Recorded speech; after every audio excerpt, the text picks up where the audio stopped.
मित्रांनो, लग्नानंतर होईलच प्रेम ही मालिका सध्या खूपच रंजकदार वळणावरती येऊन पोहोचली आहे. या मालिकेच्या पुढील भागांमध्ये आपण बघणार आहोत. नंदिनीचा वाढदिवस असतो आणि हा वाढदिवस खूप जंगी सेलिब्रेट करायचा असं काव्य ठरवते. जीवा सुद्धा नंदिनीच्या वाढदिवसाच्या दिवशी तिला एक छान सरप्राईज द्यायचं असं ठरवतो.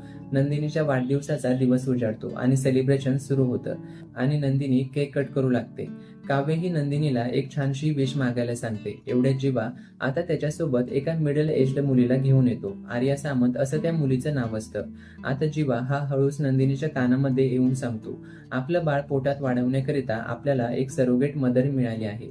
आर्या हीच ती मुलगी आहे. आता आर्या ही नंदिनी आणि जीवाचं बाळ तिच्या पोटात वाढवण्यासाठी तयार झालेली आपल्याला दिसणार आहे. मालिकेत पुढे काय घडणार हे बघणं देखील तितकंच महत्त्वपूर्ण असेल. त्यामुळे ही मालिका बघत राहा आणि अशाच अपडेट्स करिता लगेचच चॅनेलला सबस्क्राईब करा.